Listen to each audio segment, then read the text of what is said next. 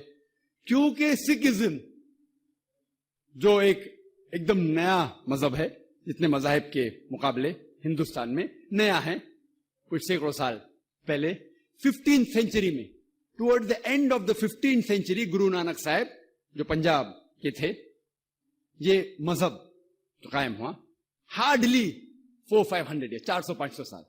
اور اگر یہ مان لو سپوز مثال کے طور پہ مان لو میں کیوں کہہ رہا ہوں کہ میں نہیں چاہتا ہوں کسی کو برا لگے مان لو یہ سچ ہے مان لو اگر 400-500 سال پہلے اگر یہ ہوتا تھا کہ کعبہ ادھر سے ادھر ہل جاتا تھا تو ہسٹوریکل ریکارڈ میں بالکل لکھا ہوتا تھا. اور کئی ہسٹوریکل ریکارڈ میں یہ نہیں کہ کعبہ ہلا ادھر ادھر.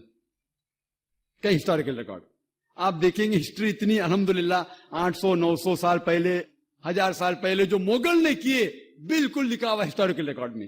تو یہ کہنا کہ گرو نانک صاحب وہاں گئے اور کعبہ ہل گیا یہ بالکل سائنس کے خلاف ہے کیونکہ سائنس میں کوئی بھی ریکارڈ نہیں ہے وہاں کے دیش کے ریکارڈ میں کہیں بھی نہیں کہ کعبہ ہلا. تو اس لیے ہم کہتے ہیں کہ ہو سکتا ہے یہ غلطی سے کس نے لکھا ہوگا. کئی قصے کہانی یہ میں تسلیم کرتا ہوں کہ گرو گرنتھ صاحب میں کئی چیزیں صحیح ہے حق کی بات ہے لیکن یہ تسلیم کرنا کہ کعبہ ہل گیا یہ بالکل سائنس کے بھی خلاف ہے سائنس کے خلاف ہے اور اسلام میں بھی. لیکن یہ کہنا کہ کوئی غیر مسلم جا سکتا ہے ممکن ہے چپکے سے کوئی گیا تو ہو سکتا ہے وہ بھی جواب